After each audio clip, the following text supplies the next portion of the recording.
airbag before that shot.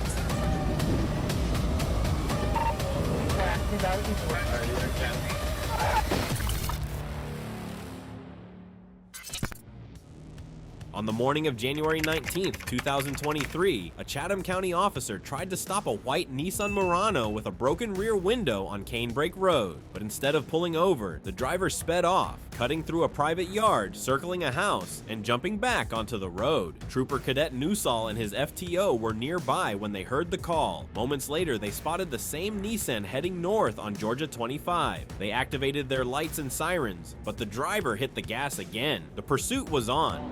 712 DAJ 712 That just ran from Chatham. This vehicle just 1080 from Chatham.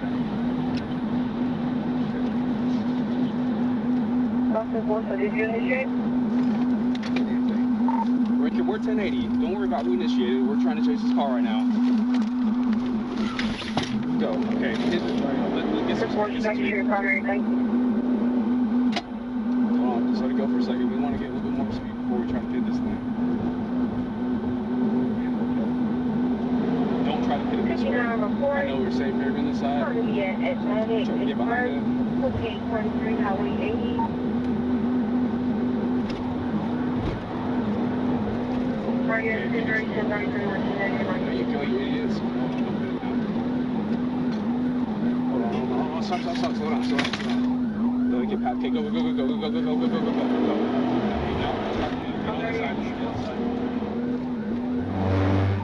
now, we're setting up the pit. 204 eastbound. Hit it. There you go, hit it. Stop. Okay, hold on. Get in the middle of the road. Hit it. There you go, hit it. Stop.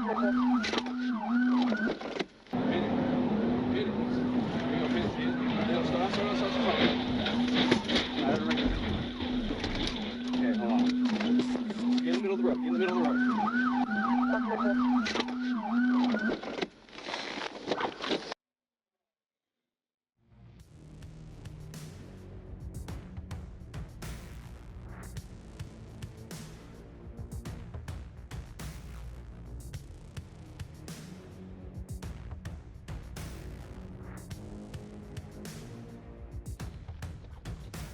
The Nissan was upside down in the median. Its driver, Amy Humans Paget, had been ejected during the rollover. She wasn't wearing a seatbelt. Her body came to rest in the left lane, unconscious, severely injured. The troopers rushed in. She still had a pulse and was breathing, but her injuries were bad. Out of caution, they didn't move her. Paramedics arrived within minutes and began treatment on the scene. She was rushed to the hospital, but didn't make it.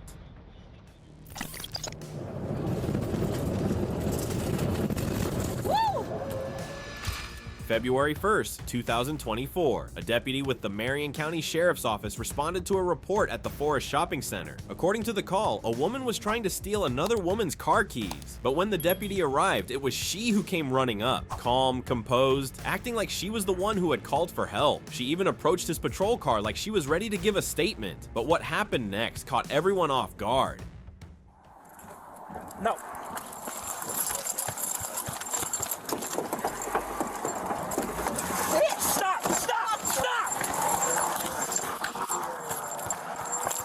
So fast, she just got in my car, took off. In an instant, the woman jumped through the open passenger side window of the patrol car. Before the deputy could react, she slammed the car into gear and took off. When I'm behind them, they are going westbound on 40. She has lights and flares on, running off the side of traffic. 26, 150 south.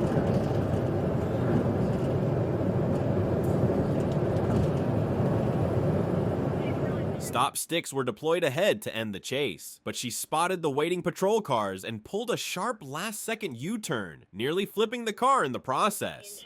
They're coming up behind an 18-wheeler. And she's turning around. She's conducting a U-turn. She is going eastbound.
Flying down the highway at over 100 miles per hour, she tried to pass a semi-truck on the shoulder, but she lost control. The stolen patrol car veered out of line and slammed full force into a pickup truck carrying innocent people.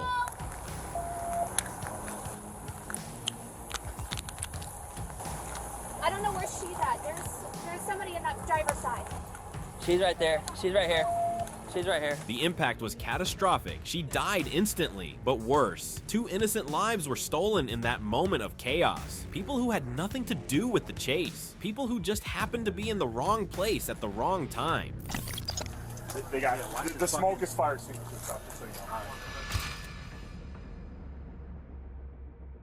On the day after Christmas, while most folks were chilling with leftovers and ugly pajama pants, one guy in Michigan decided it was the perfect time to run from the cops in a red Chevy Cruze. It was December 26, 2023. Warren police officers were patrolling the streets when they noticed a red 2015 Chevy Cruze commit a traffic violation. Nothing major, just enough to pull the car over and see what was going on. As officers approached, they calmly explained the reason for the stop and asked the male driver for identification. That's when things got strange. The man claimed he didn't have an ID. Officers then asked him to step out of the vehicle. Instead, he made a split-second decision, slamming on the gas and speeding off. The second that gas pedal hit the floor, the chase turned into chaos. And he 10-50 into the grass, north on Lawrence. He's in the grass, jumping back down northbound. Dreads? Dreads. 20? Short dreads. Headed to 10 Mile. Black male, Indian Bill, dreads. Taxi to smoke farms. Whoever's walking up there.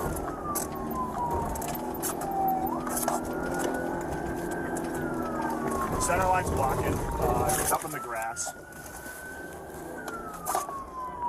Just parallel.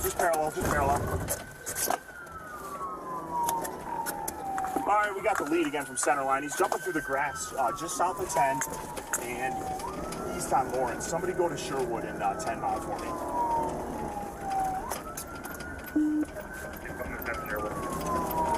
All right, we're by that apartment complex just east of Sherwood, coming out to 10. All right, west on 10. You're good, clear, sorry. Yep. Approaching Sherwood. Through Sherwood. All right, who's ever on Mountain Block for us, please.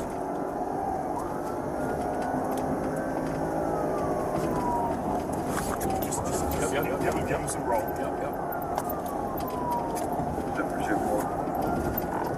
Traffic holding. Through Mountain.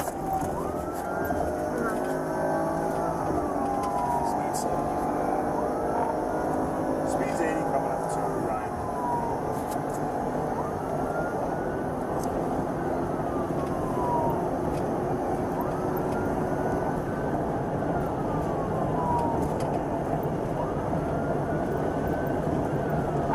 All right, approaching Ryan.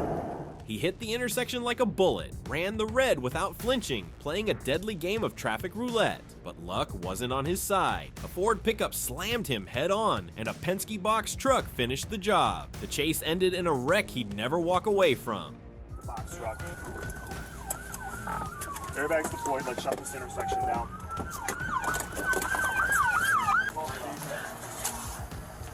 They got it. The smoke is fire extinguisher stuff, just so you know.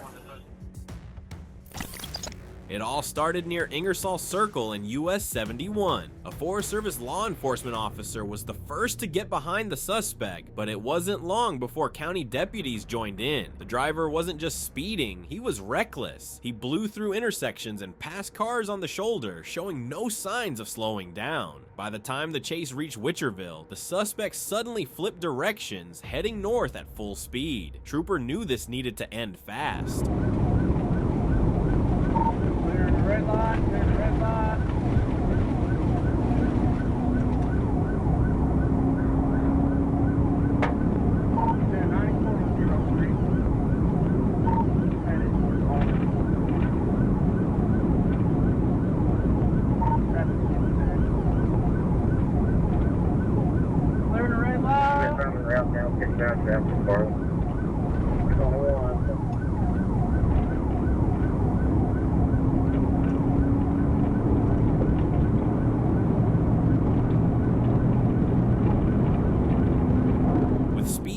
climbing over 90 miles per hour, he radioed in. He was going for a pit maneuver, but the suspect wasn't having it. Every time the trooper got into position, the driver swerved to block him. Sometimes he even slammed on his brakes, trying to throw officers off.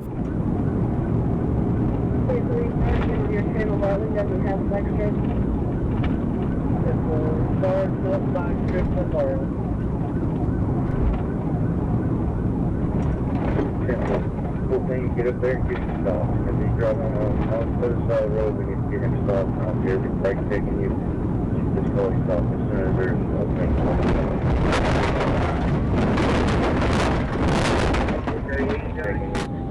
Just call him stopped as soon as there's an opening on the highway. Get him stopped. Okay, he's got him stopped and it's going ahead and start EMS.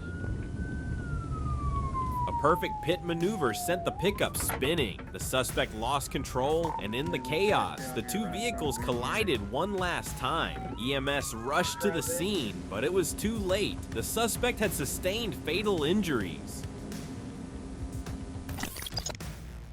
Sergeant Nowhere was cruising through his usual patrol when a driver caught his eye. Something was off. Before he could even flick on his lights, the car suddenly whipped into a U-turn and bolted. For a split second, he locked eyes with the three people inside. It would be the last time anyone saw them alive.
The chase ended in tragedy. All three passengers were either killed on impact or succumbed to their injuries shortly after. After a thorough investigation, officers were cleared of any wrongdoing. Are we gonna want Carter to take pictures with them in it, or Nothing right now. The Charles County Sheriff's Office responded to a report of a woman being assaulted and a possible carjacking in the 11,900 block of Action Lane. The suspect was on the run, and officers began looking for him. As the pursuit intensified, the suspect fled the scene, heading towards the highway at high speeds. Officers were informed about the situation. I'm behind it. He almost went head on with me. I got him behind him.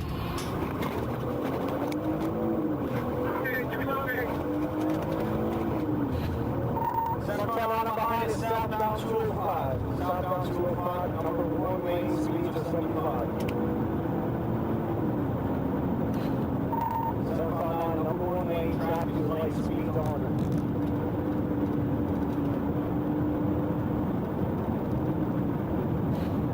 Southbound passing Idlewood, speed to 102, number 2 lane, 0 traffic.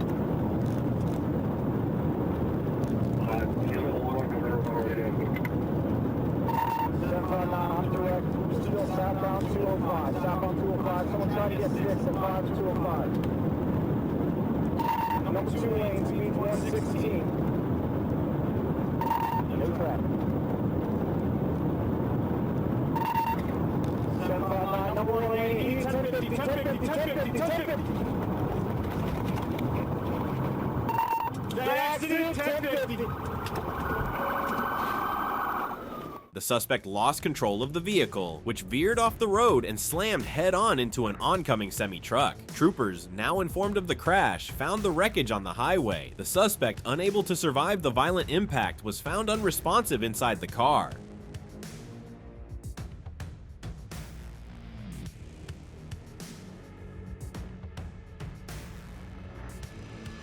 On December 19, 2023, officers in Arkansas found themselves in a high-speed pursuit they never saw coming. Mario Danell Paget wasn't just any fugitive, wanted for a series of serious felonies and linked to a drug task force investigation out of Memphis, Tennessee. His criminal history made him a dangerous target. Officers were informed of his whereabouts, but they had no idea just how far things would escalate. When they tried to pull him over, Paget didn't stop. Instead, he pushed his car to an insane 140 miles per hour, speeding through the streets like a maniac. 283.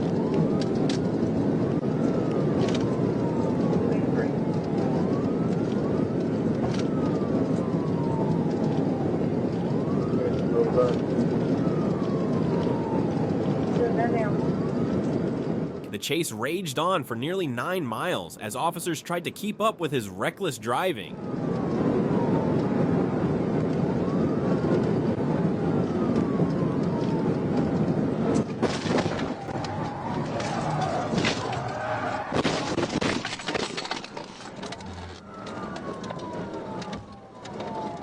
The car slammed into the highway barriers, sending it flying off the road. The crash was brutal, and Paget's vehicle was completely totaled. When the officers approached the wreck, it was clear that Paget's reckless escape had come to a tragic end. On May 31st, 2021, an Onalaska police officer spotted a motorcycle speeding southbound. The 33-year-old rider wasn't just fast, he was reckless. At one point, he even entered the northbound lane to cut through a parking lot, then popped back out onto another street. The officer pulled alongside him, rolled down his window, and told him to stop. For a moment, it looked like he might. The rider slowed at a curve, maybe thinking about pulling over, but once he cleared the bend, he twisted the throttle and launched forward. The officer briefly gave chase.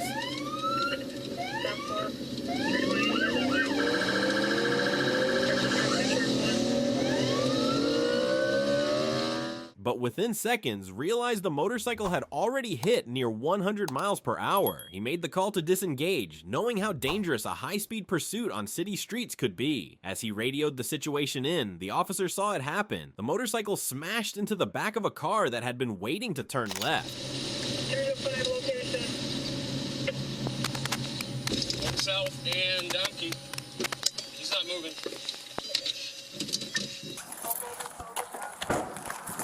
The impact was violent. The rider was thrown from the bike, landing hard on the pavement. There was no time to react. First responders rushed to the scene. The rider was transported to the hospital, but the damage had already been done. 305, I got Tri-State right behind me. He is not moving. Police were in pursuit of Jose Manuel Sanchez, a suspect who had just rammed a patrol car after a traffic stop.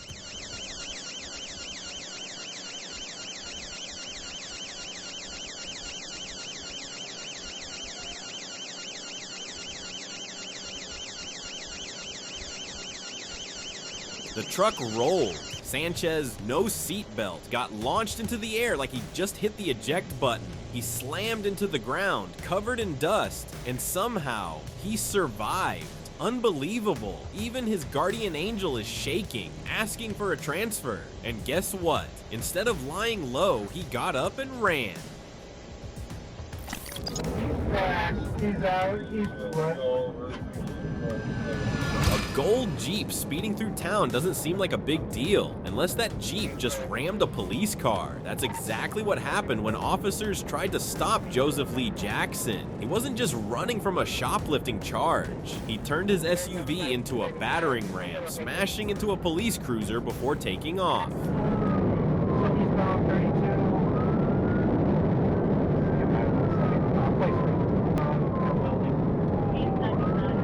Right, you better log in traffic light.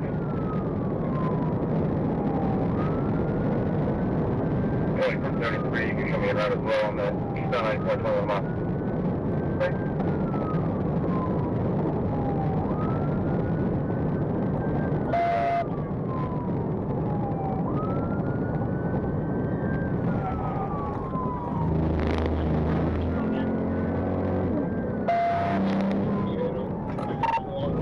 He's out, he's wet.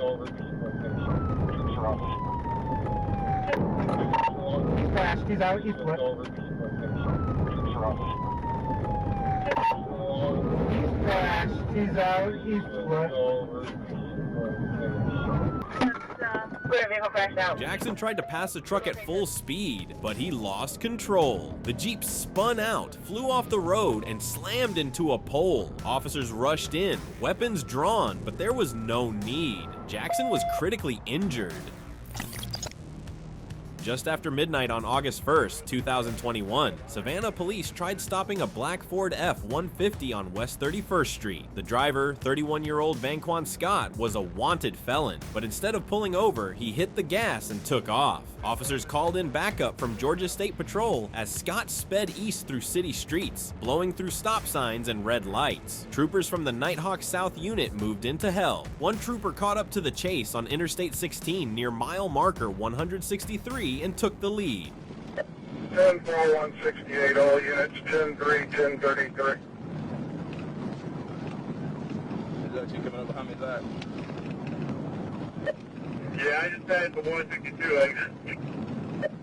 Show one's right behind you, I'm right here. Alright, buddy, go ahead. Show one. He's, this thing was going on attack? What are you doing? Black pickup truck, I thought that was him. No, it's the one I'm chasing up here. I'm coming up the Dean Park Road, Rico. Mike, I'm coming up right to you. Alright, we're coming up to Dean Park. Coming up to a car. 10-4.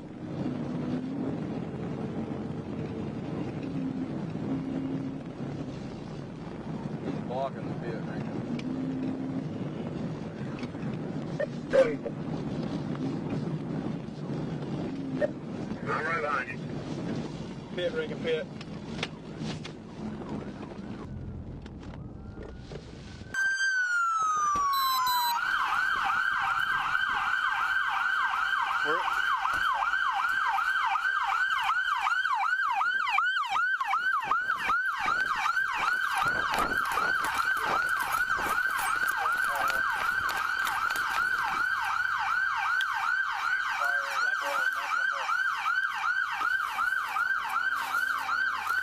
You good?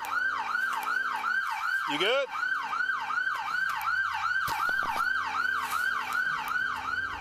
Officers rushed in and called for EMS. Vanquan Scott was taken to the hospital, but later died from his injuries. On May 18, 2022, just before 10:20 a.m., the streets of North Little Rock were about to witness a high-speed chase that would end in tragedy. The chase began on Interstate 30 East as a Toyota 2017 model speeding through the left lane was spotted by Arkansas State Police. The driver, 24-year-old Marcus Scott Jr. from Jacksonville, Arkansas, was fleeing from law enforcement at dangerously high speed. We're crashed in with Little Rock and Over Road.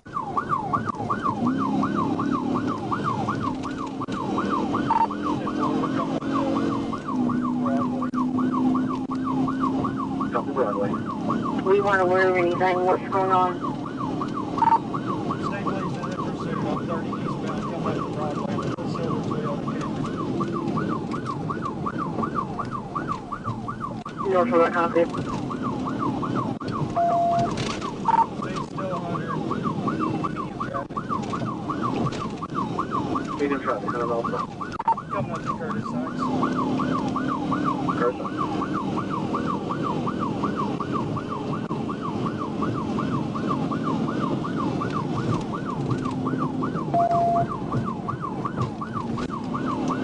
Passing Curtis Sykes. Speeds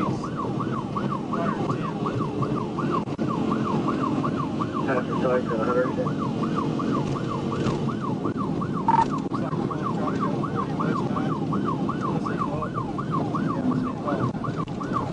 see what.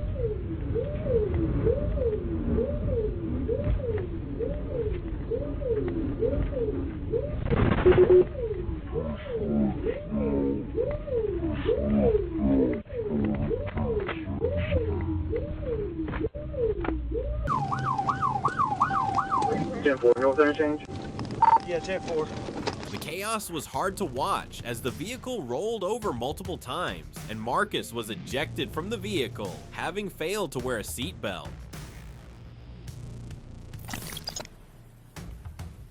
It started quietly at a gas station off the highway. An Arkansas State trooper pulled up behind a blue sedan for a routine traffic check. The driver, later identified as 32-year-old DeMarcus Clark, was calm until the trooper asked for paperwork. In an instant, Clark stomped the gas, tires screeched, and just like that, the chase was on. It's just part of my job, man. He's taking off. Pursuit.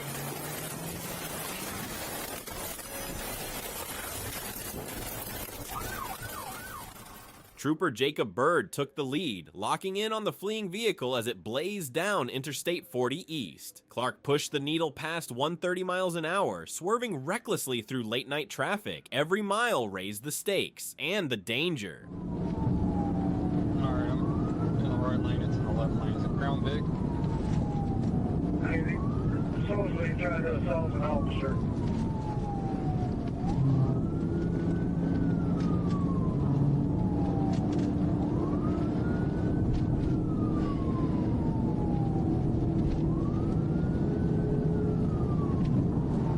I'm primary, about the 283.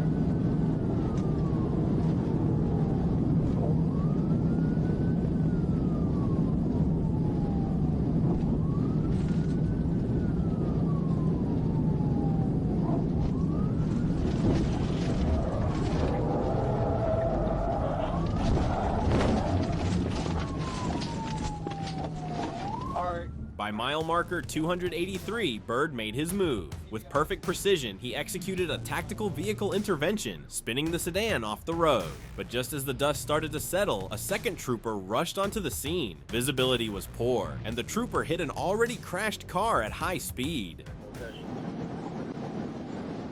Alright, I just about rigged out. I give you guys. I give you guys. Alright, you rigged out.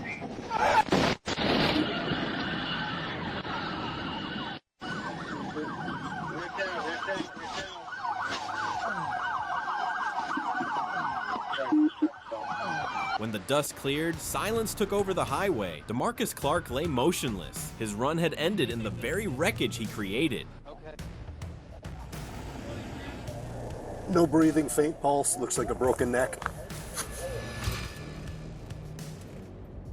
It's 3:09 a.m. on February 1st, 2025. The moon casts an eerie glow over the empty streets of Maricopa, Arizona. Officer Michael Ewald is on patrol when the peace is shattered by the roar of an engine. A Kawasaki sport bike driven by 29-year-old Demetrius Caddis. The bike is swerving dangerously, weaving across lanes at 80 miles per hour in a 35 miles per hour zone. This is no ordinary night. Ewald's siren pierces the silence, the red and blue lights reflecting off the asphalt, but Caddis doesn't even flinch. The bike hits 90 miles per hour, then 100 miles per hour. The streets blur into streaks of light as Caddis flies down the road like a man possessed. Ewald is right behind him, a witness to the chaos unfolding in front of him.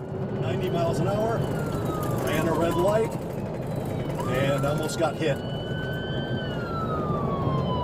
Let Chin know he's headed their way.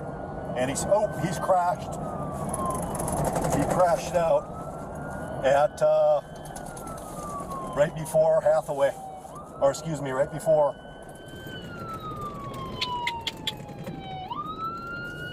Altera North.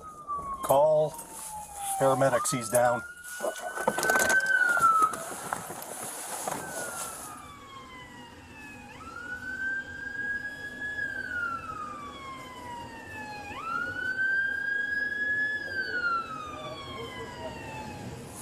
He's not responsive.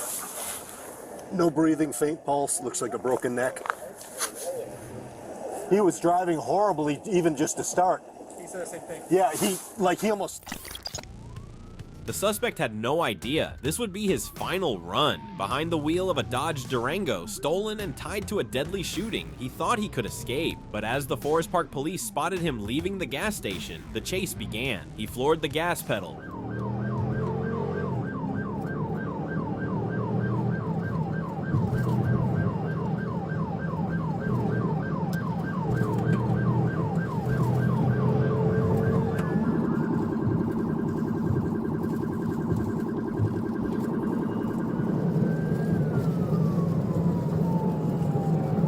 6. We're going to be going about 100 miles per hour northbound on Highway 42. Stand by for the cross street. He's opposite side of the road. He's going to be northbound in the southbound lanes of travel. Highway 42 at Conley Road. Traffic flow medium.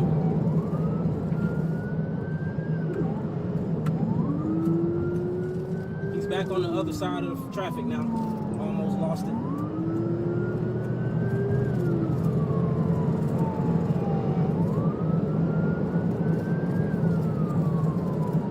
Copy that.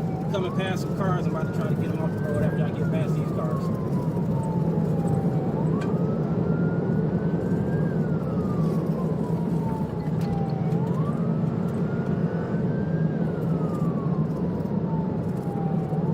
Reaching 90 miles per hour, swerving across lanes like a man desperate to outrun fate.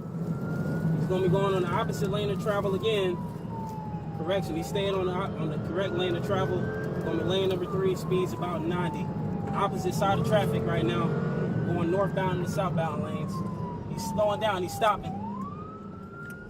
He's going to be crossing back over, going southbound on standby. I believe he's going to be coming towards Thurman and Grant.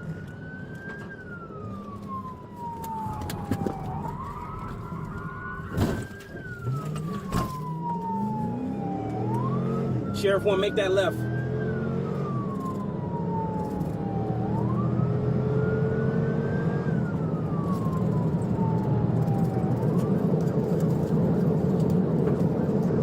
Copy that. Copy that.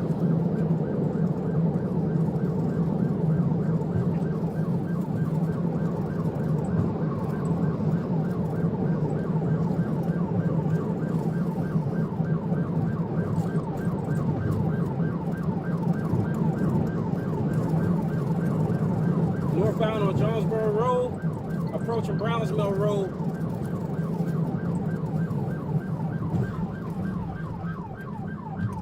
Approaching Browns Mill Road.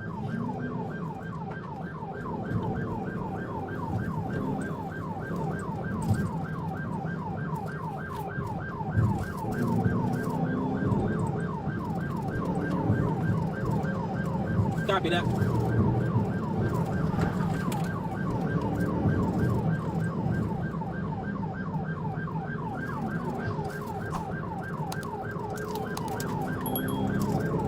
Bat 6 GSP is lead on the pursuit. We're going to be Jonesboro Road, northbound passing Cleveland Avenue. Speeds about 90 miles per hour, lane number 2, medium traffic.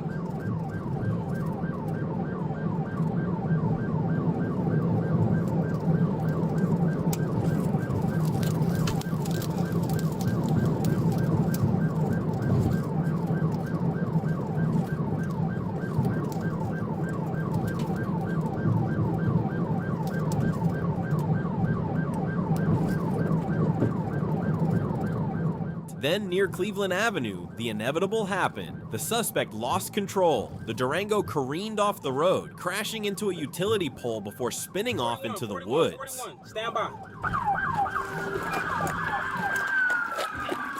Hands! Hands! I'm over 6. I'm over 6. Hey! Hey! Go that way! Go that way!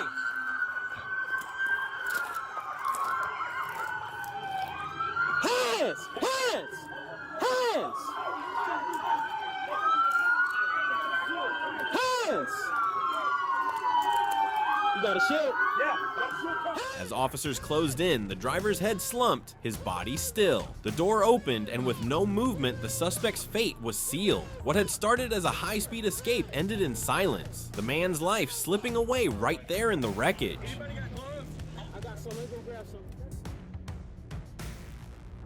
What started as a simple traffic stop ended in a violent crash that left a motorcyclist fighting for his life. Corporal C. Young was out on patrol when he noticed a motorcycle with no license plate. The rider wasn't wearing a helmet and had no protective gear. Corporal Young attempted to initiate a traffic stop, but the biker refused to stop and took off at high speed.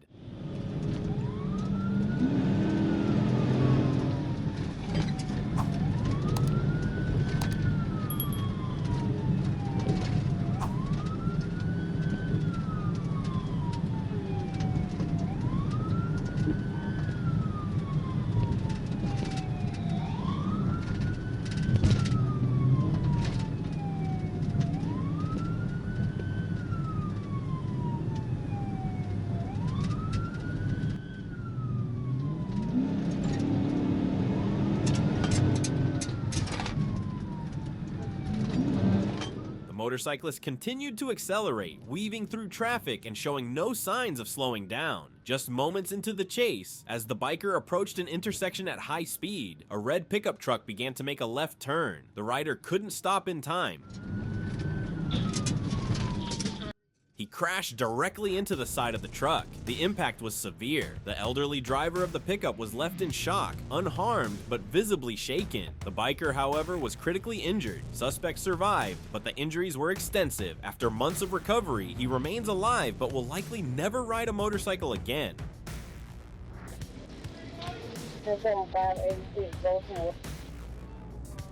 On the morning of May 10th, 2024, a trooper parked at a BP gas station saw a red Dodge Ram TRX with illegal window tint. The truck left a nearby Chevron station and headed south on Bolton Road. The trooper followed, but didn't light it up yet. The Ram began picking up speed, swerving through curbs like it had something to hide. The trooper hesitated to call it a pursuit at first. He'd seen drivers speed before without knowing he was behind them, but this time was different. The Ram didn't slow down.